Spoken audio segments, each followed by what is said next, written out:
Vení, pasa adelante. Esto es Opiniones Cuestionables, el podcast de la revista VoxBox, con Eduardo J. Umaña y Ricardo Corea.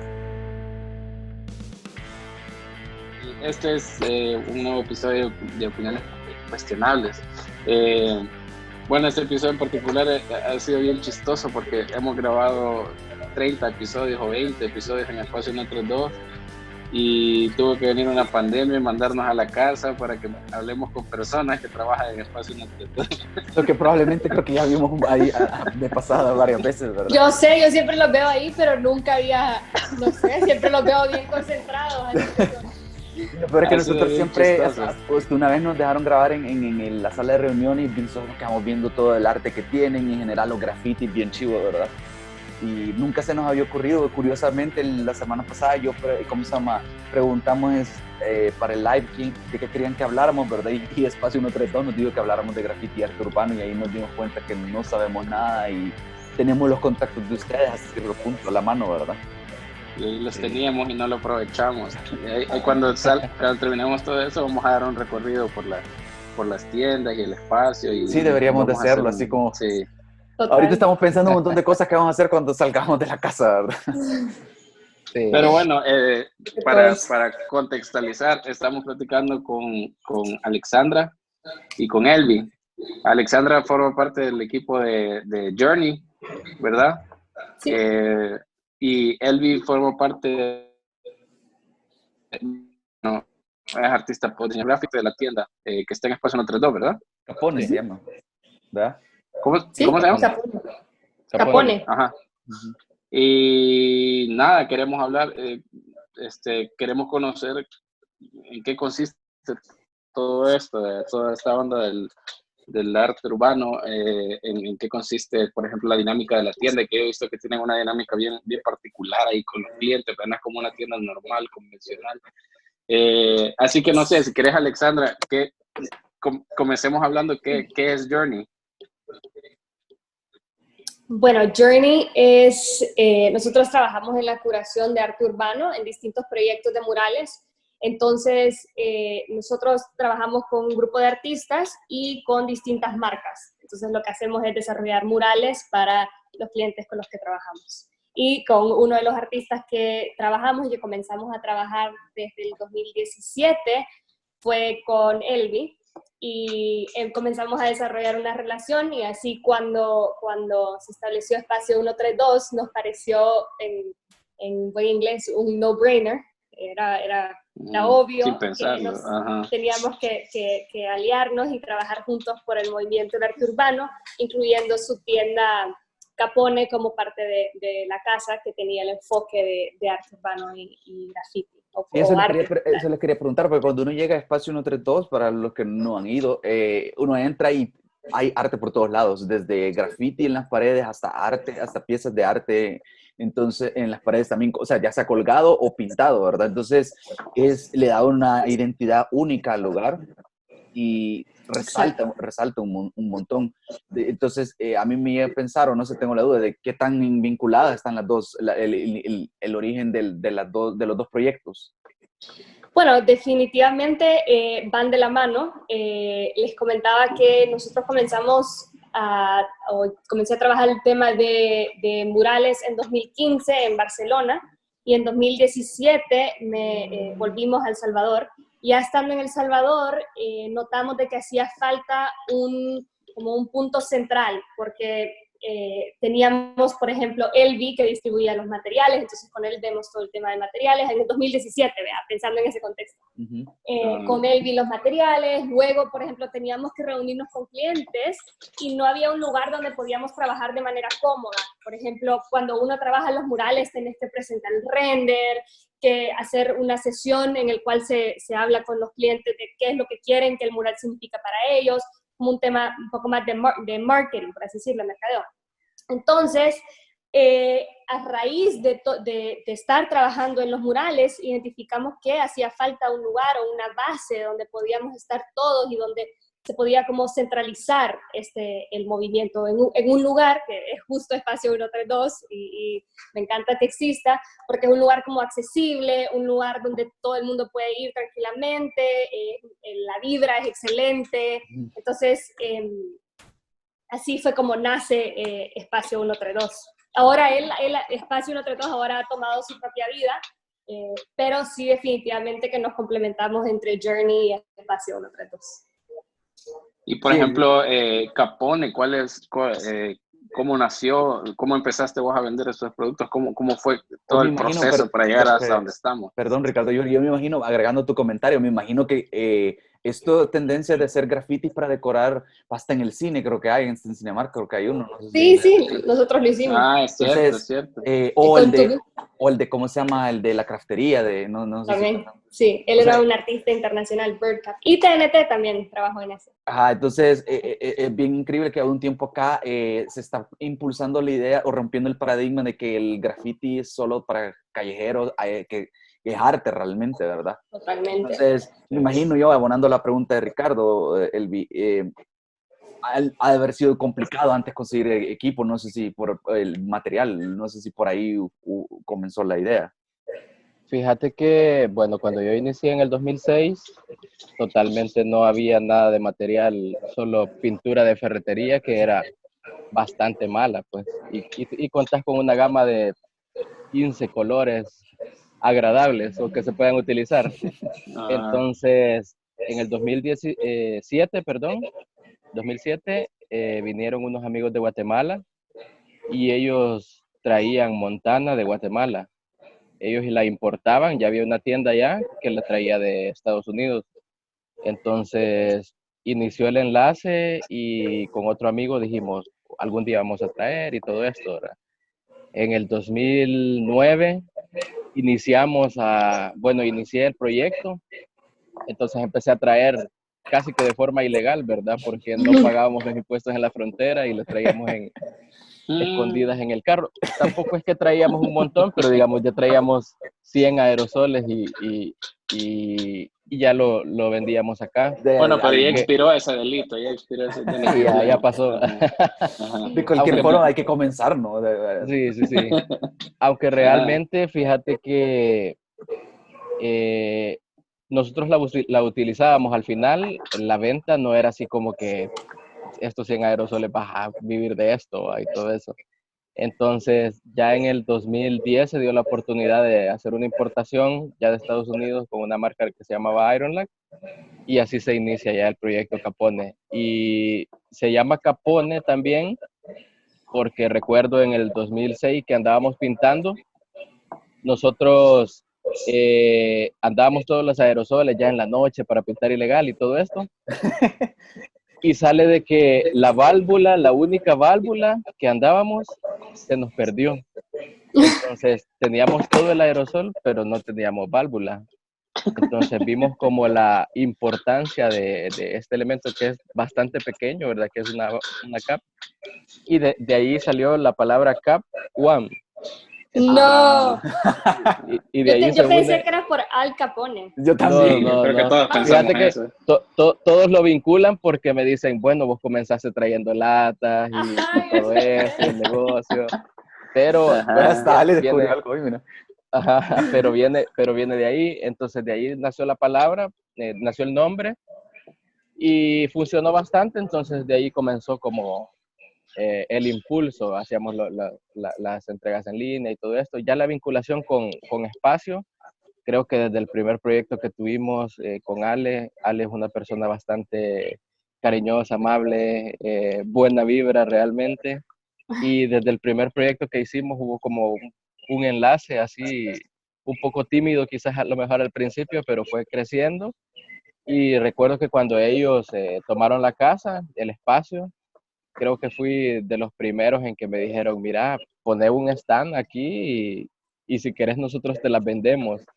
Y yo le dije, me sacaban canas verdes esas latas. Sí, porque yo le dije todavía, sus ganancias no creas que, o sea, creo que a veces hasta perdían porque dejaban el mueble solo y al final me decía, mira, es que no me cuadraba una, yo les estuve contando y todo esto, ¿no? Ale, la verdad es que fue un gran apoyo y ahí fue que nació ¿Cómo, el cómo impulso. estuvo la primera vez que trabajaron juntos? Porque no sé si fue por la época que mencionaba al inicio y que había venido al país, regresado al país con ideas de hacer un impacto en el arte salvadoreño, ¿verdad? No sé en qué punto estaban los dos que comenzaron a trabajar juntos. Em, Quiero como aclarar que sí, claro, nosotros queríamos hacer un impacto en el arte salvadoreño, pero que creo que le da como más valor a lo que pasa acá. Okay. Nuestro objetivo siempre era regresar a Barcelona. Según nosotros veníamos solo unos meses acá a El Salvador, pero vimos la calidad de arte salvadoreña y a raíz de eso fue que nos quedamos. O sea, no veníamos con la idea de, ay, voy a ayudar al arte salvadoreño. No, era, bueno, vamos a pasar, ¿sabes?, el tiempo y volvemos. Y cuando venimos acá fue como, wow, o sea, esto es como que, o sea, no quiero decir que Barcelona se quedó chiquito porque Barcelona era chivísimo, pero la calidad acá, los estilos de acá nos llamaron mucho la atención.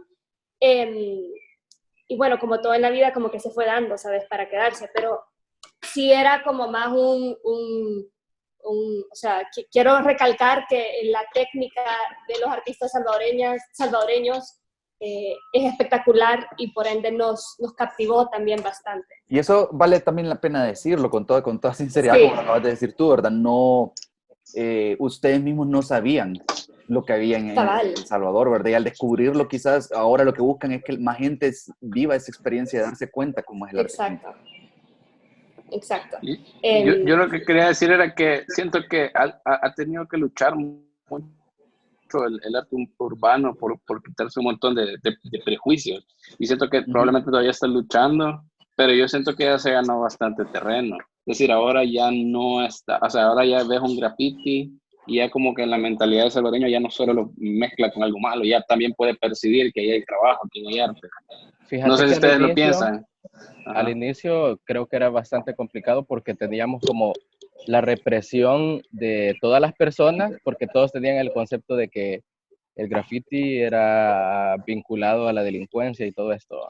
Sí. Entonces pasó bastante tiempo y yo creo que como todo artista de graffiti iniciamos haciendo letras, pintando en las calles y todo esto, ¿va? Creo que también la evolución de los artistas tuvo bastante que ver porque la mayoría empezamos a crear otras cosas diferentes, a pintar un paisaje en la calle, a hacer unas flores, a vincular tus letras y le ponías un animalito y todo esto, para empezar como a que las personas lo digirieran y lo vieran así como un arte positivo. Creo que ahí comenzó, a raíz de eso, comenzó creo que la gente a valorarlo y a verlo ya diferente. Y lo digo porque cuando Ale vino, que no traía la intención de quedarse, ya estaba como el arte, ya estaba en ese punto en el que ya estaba haciendo otras cosas que no fuera... Quiero recalcar también, porque, a ver, y creo que me encanta que hayan seleccionado a Elvi, obvio, porque creo que también, así como vale recalcar de que es el talento salvadoreño el que nos captivó a quedarnos acá, también es la ética de trabajo de muchos de los artistas, ¿sabes? Y por ejemplo, Elvi es como un súper ejemplo de que a nivel mundial se da por veces que el artista tiene el estigma de que es muy informal, por ejemplo, y que al artista lo que fuera. Y creo que aquí en El Salvador, no quiero decir como gracias tal vez como a Elvi o a ciertos crews, pero sí creo de que el artista a nivel nacional es sumamente como organizado, responsable, cumple con sus tiempos, o sea, también ven la importancia de tener formalidad, ¿entendés? Entonces, creo que eso es algo que vale mucho la pena recalcar porque son cualidades nacionales que tenemos y que hacen de que el trabajo sea... o sea, que sea algo formal, ¿me entendés? Y creo que eso es lo primero que hay que recalcar, de hecho, porque cuando uno piensa de manera general, quizás nuestra generación no tanto, pero nuestros papás o abuelos, si ven manchadas las calles o una pared, piensan en delincuencia en cierto punto, ¿verdad? Y no logran quizás atar la idea de que alguien que pueda hacer eso pueda ser responsable y realizar un trabajo a tiempo y de manera comprometida, ¿verdad? Mira, yo creo de que ahí es donde, a ver, como yo estudié historia del arte, entonces ahí es como historiadora del arte siempre me gusta hacer el énfasis de que, y cuando me toca dar charlas del arte así, hago énfasis de que sí existe ese arte y se llama placazo, ¿me entendés? Y es el arte de las pandillas y es lo que las pandillas utilizan para marcar sus territorios. Pero creo que es importante hablarle, ponerle nombre y mencionarlo y decir, eso es un tipo de arte. Pero lo que es graffiti, arte urbano y mural es completamente distinto. Pero es bueno mencionar lo que eso es un tipo de arte, existe en la... A ver, lo bueno del arte urbano, street art, graffiti, murals, como lo quieras llamar, es que es público, es que es democrático, es que todo el mundo puede ir y pintar una pared, ¿me entendés? Entonces creo que es bueno recalcar que sí existe, pero hay que saber identificar cuando es un placazo, cuando es un graffiti, cuando es arte urbano y cuando es mural. Y yo aquí quería preguntar algo también, porque hay un eterno debate entre el arte y su forma de relacionarse con la política y la moral de cada época y todo esto. Yo siento que en particular este tipo de arte sí tiene una relación, un vínculo más directo con una cuestión política. No estoy hablando, por supuesto, de político partidaria o algo así, pero sí hay una intencionalidad, al menos así lo percibo yo, pues, que hay una intencionalidad más obvia, más evidente en cuanto a cuestión política. Por ejemplo, lo que está diciendo Ale, ¿verdad? Es decir, una cuestión democrática, ¿verdad? No sé cómo lo ven ustedes. Yo lo veo que al menos el graffiti, bueno, el street art ya lleva como otra línea, pero al menos el graffiti siento que es un poco más egocéntrico. Vos salís a pintar a la calle y salís a hacerlo por vos, porque vos querés, vas a hacer lo que querés, o sea, vos disfrutás pintando un muro que solo te digan, dale, pintalo. Entonces, creo que es más por placer propio, al menos el graffiti, aunque cuando hay trabajos privados y todo eso, sí uno tiene que adaptarse, ¿verdad? Pero sí creo que la idea del graffiti siempre ha sido más que todo egocéntrica, de plasmar tu nombre en las calles donde quieras. No es tanto político, o sea, político tal vez el street art como Bansky o otros artistas que empezaron a mezclarlo y a hacer como un consenso un poco político, un poco revolucionario, hablar de las cosas que están pasando y todo esto, ¿verdad?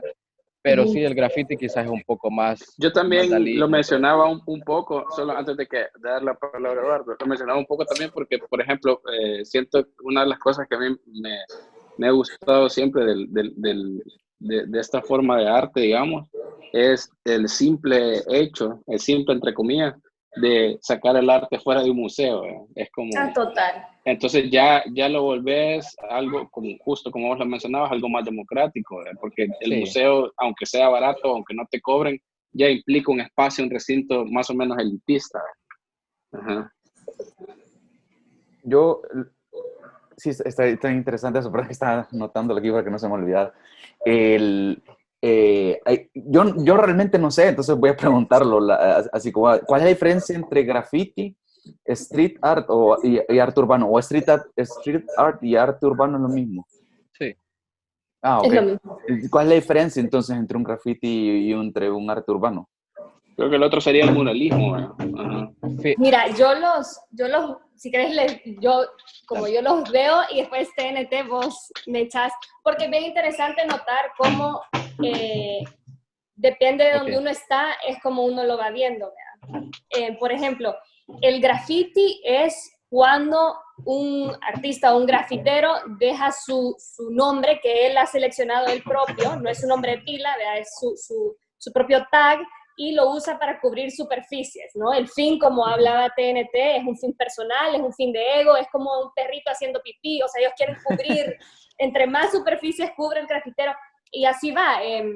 Entre más ilegal es tu pieza, entre más arriba la has puesto en el cartel, en la valla publicitaria más ilegal, eso tiene más valor, por así decirlo, ¿verdad?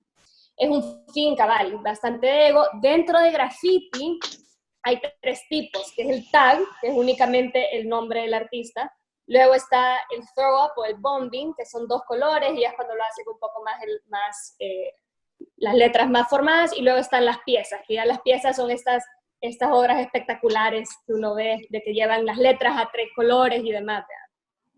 En Espacio teníamos uno de West, lástima que lo quitamos, pero porque son efímeros, ¿verdad? También lo efímero es parte de.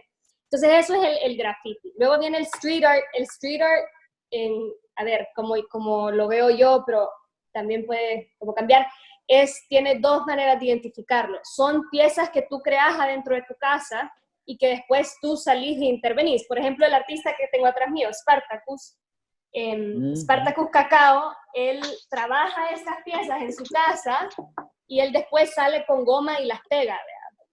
Entonces, ya casi siempre tienen ya otro mensaje, ya son imágenes, o sea, ya no es solo letras. Entonces, la mayoría, la persona que los ve, quienes vamos caminando en la calle, conectamos diferente a street art que a graffiti, porque el street art ya es, o el arte urbano, ya son imágenes, por así decirlo, ya no es solo letra, ya hay caritas alegres, ¿me entendés? Entonces, ya es otro tipo. Y luego el mural, que el mural casi siempre es legal, te puedes tardar el tiempo que tú quieras. El graffiti y el street art son ilegales. Entonces tú salís por la noche y tú pegás los papeles. Por ejemplo, si ves a Spartacus los deja en el centro histórico y él va pegando sus papeles. Si vos ves el graffiti, igual, son taggers, son grafiteros que salen de manera ilegal con el fin de ir marcando su territorio.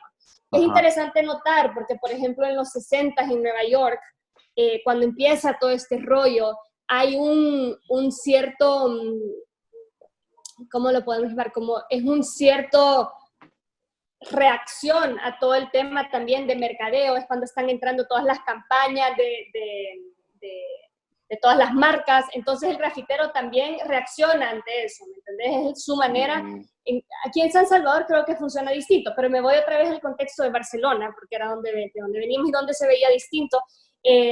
El grafitero, por ejemplo, tagueaba siempre lo de Zara. Cada vez que Zara, la compañía de ropa, con el tema de fast fashion, de la ropa, de la moda rápida y con el tema de Amancio Ortega y demás, ellos salían y era lo primero que tagueaban, ¿entendés? Que le hacían el graffiti. Son como reacciones, por así decirlo. Yeah. Y bueno, el mural es algo legal y que tú tenés una comisión, puede ser que te han pagado, casi siempre tenés el tiempo. Distinto. No sé si TNT tiene... Fíjate igual. Sí, no, está bien acertada la Ale. Otra de las cosas también, digamos, el graffiti es totalmente aerosol. Entonces, el street art puedes ocupar muchas más herramientas, el pincel, puedes ocupar impresiones, puedes ocupar la brocha y todo esto. Es una de las cosas que hace como la diferencia. Aunque de ahí todo lo que está diciendo la Ale está bien acertado. Por ahí va.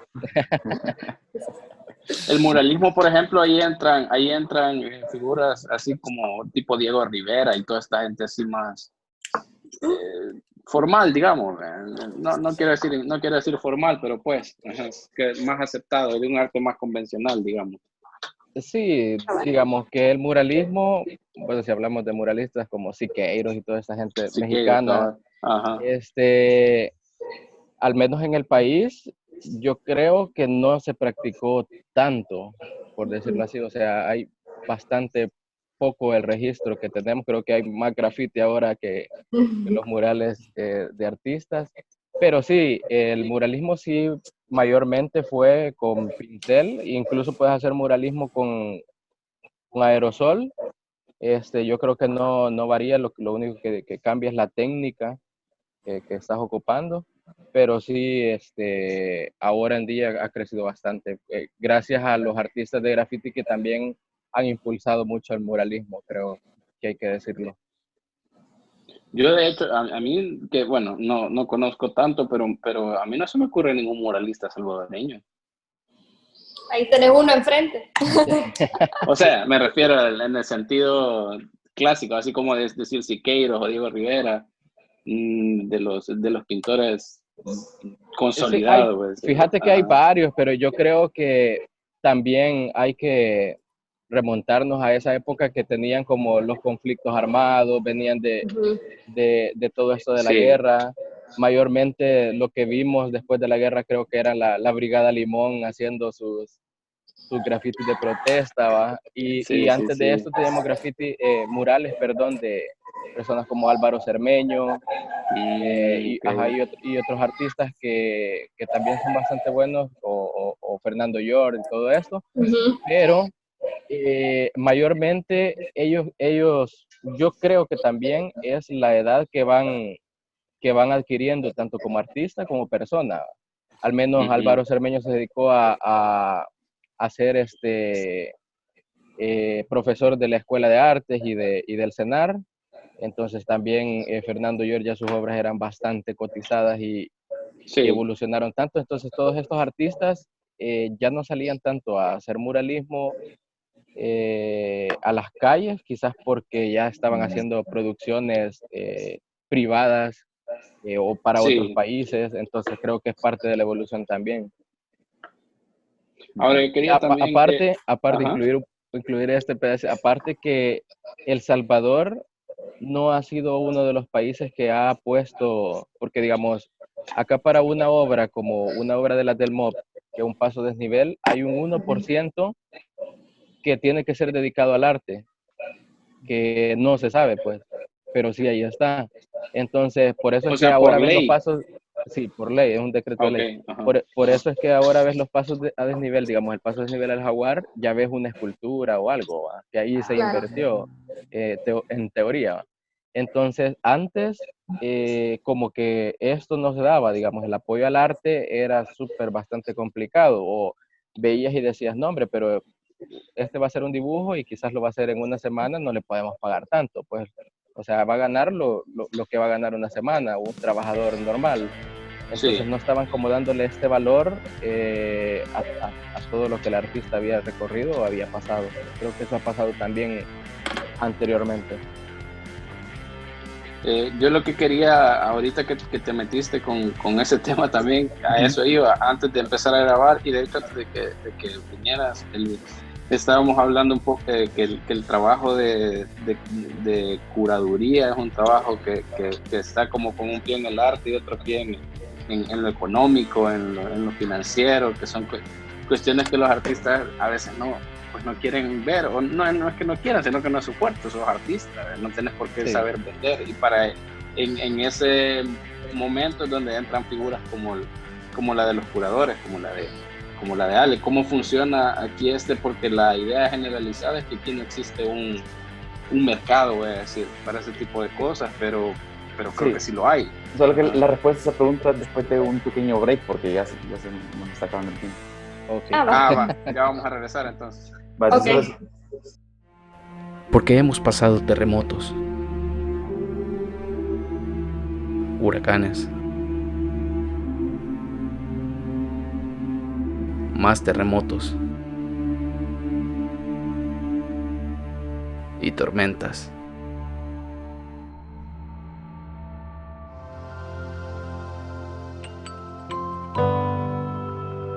Y siempre hemos salido adelante. Esta vez no será la excepción. Porque somos salvadoreños. Somos cachimbones.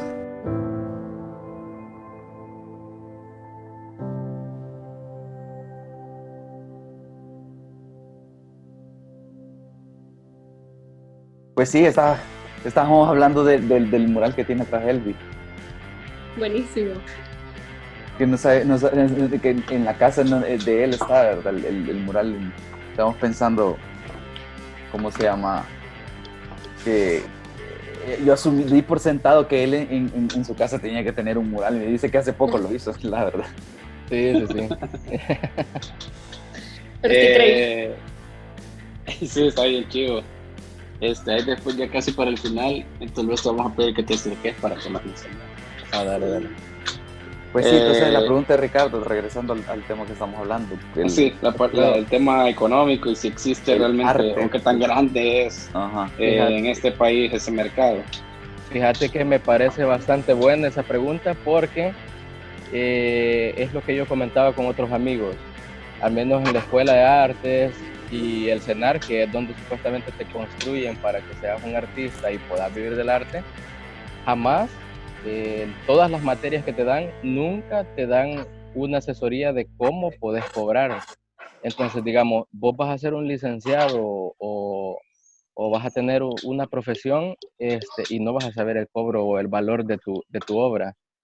Te digo porque a todos les pasó, al menos después acudían a profesores para hacer este tipo de preguntas, ya saliendo de la universidad, ya con tu título de licenciado, vos no sabías cómo ibas a cobrar una Y, ¿Cómo obra. hacer Y es dinero? ¿No? bastante, y es bastante bueno saberlo, que no hay una, como decirte, como una carrera de curaduría en El Salvador o una asesoría de curadores expertos en El Salvador que te pueda decir o darte un lineamiento de cómo hacer un cobro.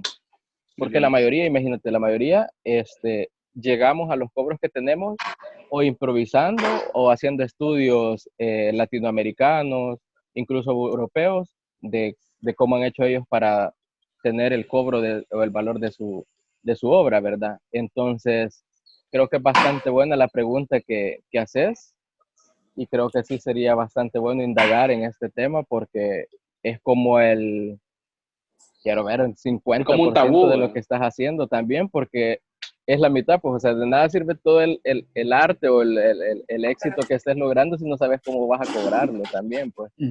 claro. Creo que definitivamente uno tiene que ir como estudiando sus mercados, porque, por ejemplo, cuando tú ves un mural en Estados Unidos, o sea, el precio es 15 veces más a lo que se cobra aquí, ¿me entendés? Entonces, también tenés que ir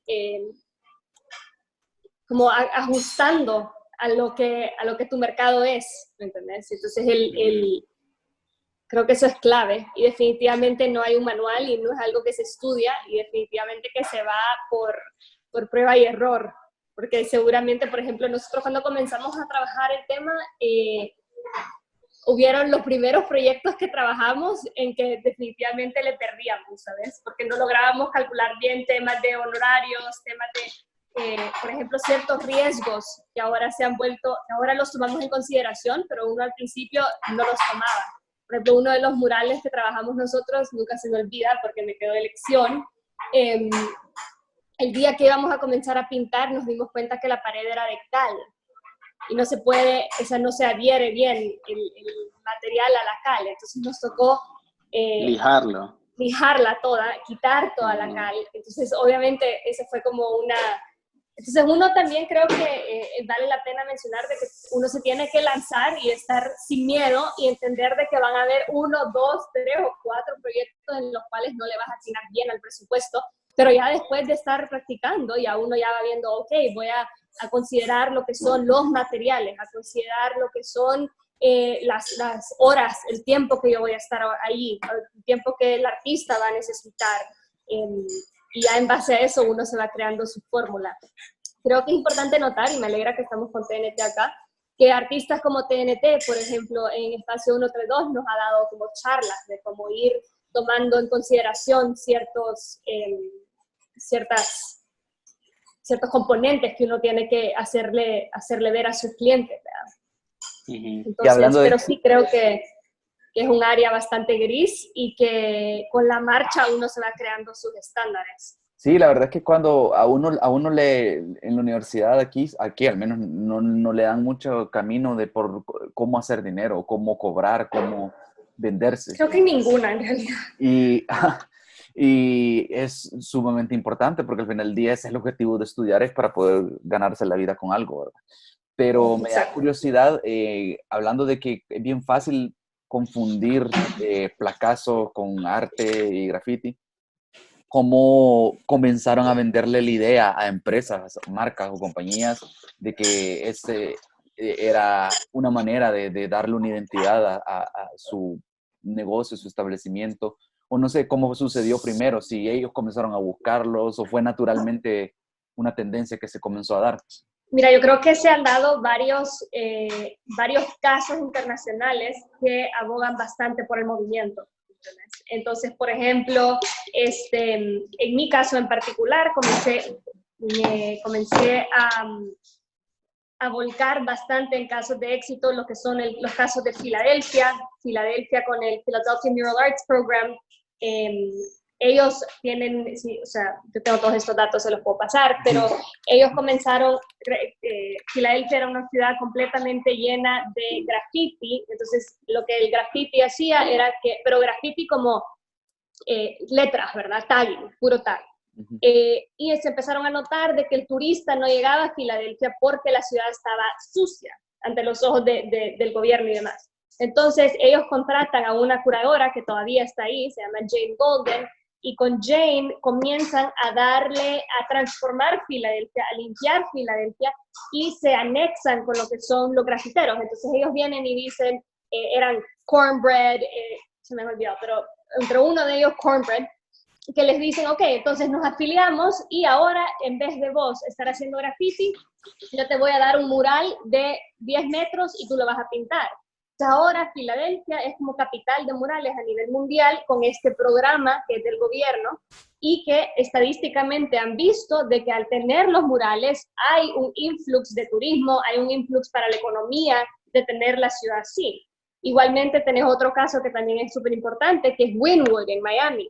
Wynwood en el 2008, era con la crisis, los Goldman, que eran los dueños de las propiedades, comienzan a ver de que, qué vamos a hacer. El área Wynwood está deshecha. Entonces ellos empiezan a traer artistas internacionales a que les pinten las bodegas y ahora Wynwood en Miami se ha vuelto un centro artístico, ¿me entendés? Que te trae turismo, te trae la economía, te la alza. Entonces creo que han habido estos casos internacionales que abogan bastante, ¿entendés? Y que han hecho que las marcas también se den cuenta de que ya lo convencional ya no es lo mismo. Obviamente un mural de TNT nos va a llamar a todos mucho más la atención que una valla en una lona, ¿entendés? Normal y corriente. Así que creo que han venido de la mano, han sido como vínculos, ¿sabes? Que se han ido. Sí. No sé qué pensás tú, TNT. En El Salvador ha sido bastante complicado en ciertas partes, ¿verdad? Por eso de los estigmas y todo eso, pero algunas de las marcas, como por ejemplo, no sé si recuerdan cuando hacían el Territorio Spray, o Red Bull que hacía sus eventos, entonces empezó a digerir un poco y meter el graffiti como otro tipo de técnica o entretenimiento, ¿verdad? Durante todo el proceso. Entonces ya después empezaron cosas como Itmo Music, eventos ya de Sony que iban a hacer el lanzamiento de una marca y empezaban a ver el graffiti también, porque digamos, la diferencia de hacer graffiti es que tardas menos. Entonces, vos puedes hacer una obra bastante detallada en 2 horas. Digamos, si tu evento va a durar 2 horas, sabes que con acrílico y con brocha y pincel, quizás no lo logras. Entonces, pero con aerosol tenés como esa herramienta que te hace un poco más fluido, un poco te facilita más las cosas, y creo que las empresas empezaron a verlo por esa parte, digamos, para verlo como lanzamiento de marcas y todo eso, y ya llevándolo a murales en instituciones, en empresas y todo eso, creo que fue ya cuando los artistas empezaron ya a tener un poco de nombre. Entonces, ya cuando estos artistas ya tenían su nombre y ya tenían obras buenas, creo que ahí es cuando empezó ya las marcas o las instituciones a confiar en uno, que obviamente antes de esto creo que todos éramos malísimos pintando. Entonces, creo que ya las marcas empezaron a pensar, ¿verdad?, en pintar sus bodegas o pintar una maquila o pintar todo esto, y así es como se fue o fuimos creando un mercado durante este tiempo. Qué interesante, pero de alguna manera se puede ver como comenzaron con quizás artes así para eventos así que no eran tan permanentes, ahí comenzaron a probar, ¿verdad? A darse cuenta poquito a poquito, ¿verdad? Que podía hacerse las ventajas que traía, ¿verdad? Fíjate que yo recuerdo una experiencia que yo, bueno, antes de esto bailaba break, entonces andaba en un grupo que había hecho ad hoc. Entonces recuerdo que me dijeron, mira, te vamos a dar este espacio, pero por favor no la cagues. O sea, te estaban dando el espacio, sí, pero limitate, ¿va? No te vayas a pelar. Entonces, quizás porque también tienen el concepto de que los artistas son muy radicales, tal vez ahora llego, ahora no, ahora hago lo que yo quiera, o voy a hacer una expresión tirándole a la marca o cosas así, porque esto ha pasado, pues. Sí. Claro. Entonces las empresas como que tienen eso, ¿va? Entonces recuerdo que salió bien esa primera experiencia, luego me mandaron, porque ellos hicieron otra marca que se llamaba Kushi, entonces me mandaron a pintar un lanzamiento y me dijo que era el hijo del dueño de Adoc, me dijo, mira, vas a pintar mi casa. Entonces, después de que me había puesto tantas limitantes, me dijo, mira, vas a pintar mañana mi casa, ¿va? Entonces, me fueron a traer el siguiente día, me compraron la pintura que necesitaba y ya me dice, haz lo que quieras. Entonces, pero ves el cambio en 5 días Claro. quizás, de que no habían visto nada mío y tener como esa desconfianza, a cuando ya te dan toda la confianza. Incluso me dejaron solo en la casa, ¿va? Quizás podía robar algo y todo esto, pero confiaron en mí y creo que son de las cosas que vas tomando como experiencia, pues. Supongo que ahí es donde entra lo que hablaba Al al principio, de la ética del trabajo, que al final Claro. es lo que las marcas miran, ¿verdad? Total. Porque bien que mal están protegiendo sus intereses, pues, pero si ven que está respondiendo, ahí vas. Así es. Entonces podríamos suponer que TNT ha sido de los que ha abierto camino en ese sentido para, digamos, volver un poco más profesional todo este Totalmente. movimiento. Ajá. Estoy de acuerdo. Qué chido. No, es cierto. Nos preguntabas la primera vez que trabajamos juntos y creo que esa vez fue como clave para sabes que la vida está hecha como de pequeñas conexiones que van pasando, ¿sabes? Y cuando uno conoce a alguien, como que no conoce y es la primera vez con la que estás trabajando con esa persona, hay un montón de como indicadores que uno va viendo, ¿verdad? O sea, como humano, va diciendo, ok, sí, no sé cuánto, cómo va la cosa, y creo que la fluidez que tuvimos desde un principio al trabajar, pues creo que es lo que me hace a mí respetar bastante como el movimiento y respetar a todo el grupo artístico, porque la ética de trabajo definitivamente es muy buena acá. Y los... Y ahora, Ajá. ¿Qué pasa?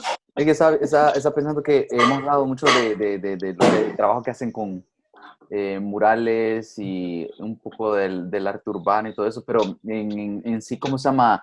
Los artistas que colaboran o que brindan como sus piezas para las que están en espacio, las que uno puede comprar, por ejemplo.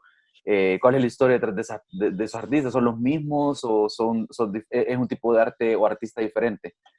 Te comento, la galería como tal nace, es que todo va vinculado, ¿no? La galería nosotros comenzamos a darnos cuenta de que aquí en el país es muy difícil tener acceso a las galerías establecidas, ¿no? Es como, es un gremio bastante fuerte y es bastante, o sea, es un proceso llegar ahí. Entonces, nosotros, yo vengo de una cultura donde tiene que haber esta libertad o tiene que haber este ecosistema que permita que el artista muestre su arte, que tenga la libertad de crear como quiera y de tener como un acompañamiento del curador, ¿me entendés? Una de las razones por las cuales yo personalmente, como historiadora del arte, decidí involucrarme en arte urbano, graffiti, murales, es por la libertad que trae este movimiento, ¿me entendés? Esta libertad de decir, ok, ¿qué quieres tú exhibir? ¿Me entendés? No tener que estar atada a una formalidad de curaduría, a un mercado artístico contemporáneo tradicional, etc. No obstante, sí creo que es importante entender de que hay muchos artistas que sí quisieran o sí tienen como visión estar dentro de estos mercados. Y para poder estar en estos mercados, tú tienes que exponerte. Entonces, así fue como fue naciendo de cómo nace la galería, como un espacio en el cual cualquier artista emergente puede tener la libertad de mostrar su obra con una curaduría un poco más light. ¿Qué tan grande es este mundo, digamos, de coleccionistas? Y que si por ejemplo, existen que le venden a coleccionistas, no sé, centroamericanos o solo son salvadoreños, o cómo está. Ajá. Mira, definitivamente, como te estaba comentando, nosotros es algo, la galería tiene aproximadamente un año. Ujú. Bueno, no, un poco menos, como 6 meses. Ya este es nuestro tercer show, el que tenemos ahorita. Y definitivamente nos hemos enfocado en coleccionistas salvadoreños. Lo que sí nos llama mucho la atención ver es de que llegan coleccionistas que definitivamente tienen un interés y que definitivamente tienen acceso al exterior. Entonces hemos visto, por ejemplo, con Spartacus nacieron muchos proyectos que el arte de él después se movió internacionalmente. Entonces sí. Sí hay un, digo, porque son cosas que para nosotros que no nos movemos en ese mundo, de repente no nos damos cuenta, pero sí hay interés, sí hay personas, es decir, sí hay un mercado que está consumiendo. Sí. Ajá. Creo que en el país en general hay bastante interés por tema cultura en general, y lo puedes ver tanto en la galería como en los murales, como estando en Espacio 132, en el cual se toca toda cultura, no solamente arte urbano y arte, sino que se ve también conciertos y demás. Definitivamente hay un interés por el salvadoreño en cultura. Estabas mencionando algo de que entrar a una galería de arte acá es un proceso puede ser bien complicado, quizás para un montón de artistas, que de alguna manera Espacio 132 o Journey era como una solución a eso, o una respuesta. Claro, siento que no hay una gama bastante amplia de galerías, es bastante reducido, ¿entendés? El acceso. Al igual que en los museos, está el MARTE, el Museo de Arte Contemporáneo, pero no hay, el movimiento no es lo suficientemente cultural, ¿no? O sea, de arte contemporáneo te estoy hablando. Es como bastante reducido en comparación a otros movimientos. Entonces, y muchas veces esto pasa porque no hay... te doy un ejemplo, no hay lugares en el cual tú te puedes ir a exponer, donde te van a ver y que eventualmente tú vas a saltar a esos lugares que son los que te van a dar el reconocimiento a nivel arte contemporáneo. Entonces sí, en Journey the Gallery tratamos de que sea este trampolín en el cual tú tenés acceso, porque el espacio tratamos que sea un lugar súper abierto. Nuestra filosofía de curación, nuestra filosofía de galeristas, también es de dar acceso y ser sumamente abiertos, siempre atados a lo que les mencionaba previamente, ¿verdad? Que haya un hilo conductor dentro de lo que tú vas a exponer, que haya una ética laboral, que seas alguien responsable y con el cual se puede trabajar, ¿verdad? Esos son componentes obviamente evidentes, obviamente necesarios, que tu arte sea contundente, pero en base a eso también nosotros somos sumamente abiertos. Entonces sí creemos que esta galería, que está dentro de Espacio 132, sea esta plataforma en el cual si tú nos presentas un plan de exposición con fuerza, pueda ser el lugar donde tú te das a conocer para que estos establecimientos del arte contemporáneo, venga sean Marte, venga sea Yes Contemporary, vengan siendo galerías de arte, puedan ver tu obra y tú podrás avanzar en el tótem del arte contemporáneo. O sea que a veces yo he visto artistas ahí trabajando algo, no sé si, yo asumí siempre cuando hemos grabado el podcast en Espacio, cuando veía gente ahí como pintando algo, que quizás estaban ocupando el espacio para trabajar, pero también, ¿será que a veces son artistas que están trabajando su presentación para hacer en Espacio?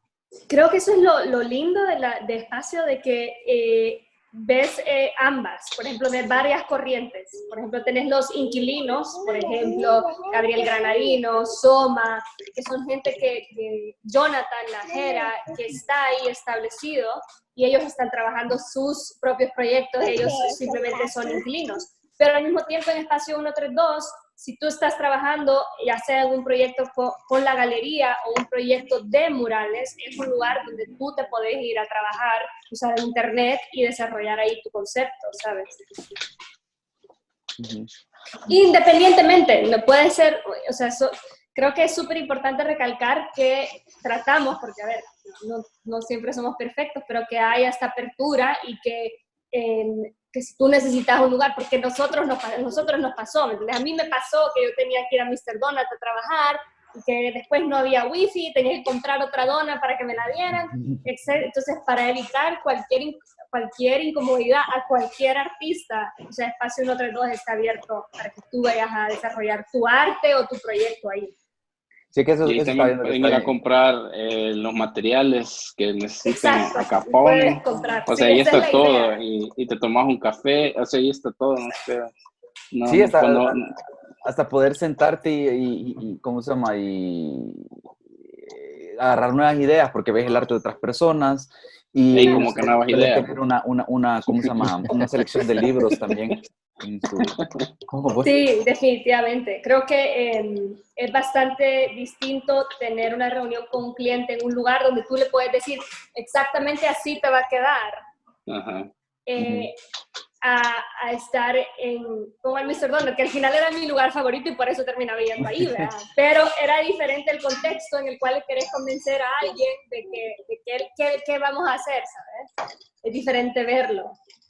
Sí. Y creo No, que es hasta bueno nosotros. también este tipo de espacios porque bueno, al menos yo no conocía muchos de los artistas que ahora ya conozco que han llegado ahí y hace como que la interacción de querer crecer más como artista también porque estás viendo el arte de los otros.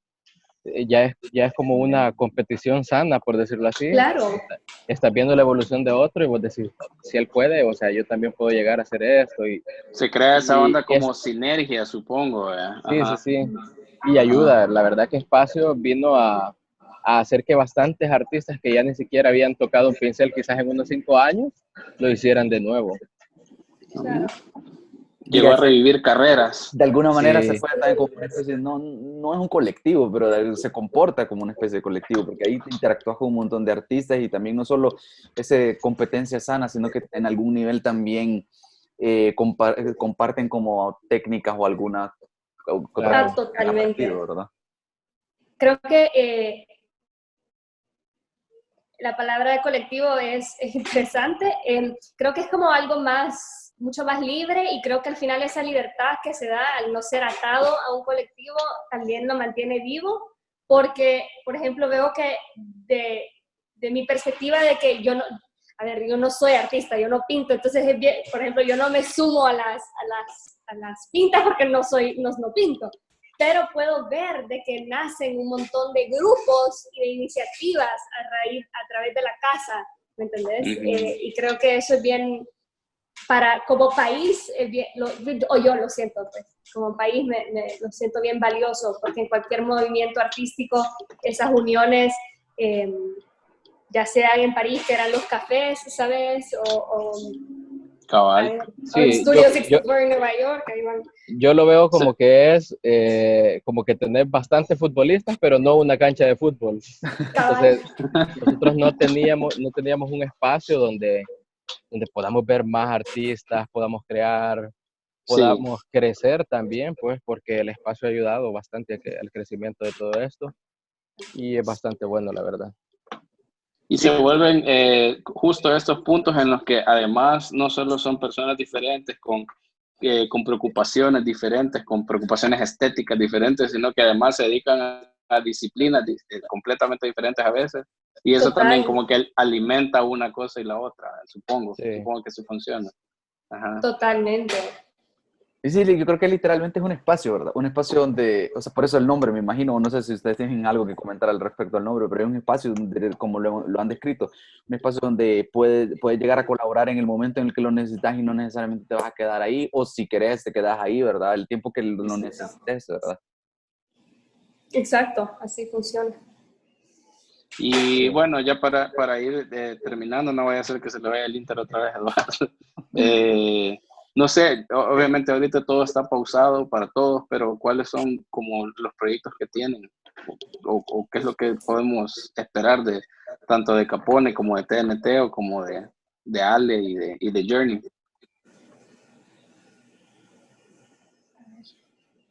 TNT te cedo. Vas a pintar la otra pared de tu casa. Sí. Bueno, creo que por ahora bastantes de los proyectos que ya se tenían se pusieron en pausa, ¿verdad? Hasta saber cómo se va a solucionar todo esto, pero y sobre todo porque algunos de bueno, la mayoría de proyectos eran fuera del país y ahorita está súper Sí, complicado. qué yuca, qué feo. Entonces creo que por ahorita, bueno, por mi parte creo que hay que esperar qué va a pasar y seguir practicando en casa, seguir dibujando mientras se pueda y creando nuevas ideas. Entonces, o nuevos conceptos, vaya. Pendiente, ¿verdad? Entonces, sí, por ahora, O sea que sí. ya está exportando tus servicios a países de aquí de cerca, de Centroamérica. Sí, total, Europa, Europa. Estados Unidos, y, ajá. Puta, qué chido. Entonces, pero sí, por ahora hay que ponerle un poco de pausa, aunque fíjate que, vaya, el arte tiene como ahora lo de las redes sociales ayuda bastante. Por ejemplo, vos publicas un lienzo en Instagram y te está viendo gente de todas partes del mundo. Entonces, esto hace que la mayoría de compradores que tengas sean de diferentes países. Pues no necesariamente. Yo creo que en lo personal, en lienzo he vendido más fuera del país. Eso te iba a decir, de otra instancia, ¿verdad? En la que de nuevo, el arte, lo artesanal, lo hecho por las personas de un país, lo estoy viendo afuera antes que en lo mismo salvadoreño lo vea, ¿verdad? Sí. Entonces creo que por esa parte no sé qué tal va a ir, pues, porque ahorita no he estado como en la producción de venta, pero sí creo que va a seguir siendo bastante bueno, pues hasta ahorita he estado haciendo ilustraciones y todo esto por encargos y sigue el movimiento bastante bien. Chivo. ¿Y Ale?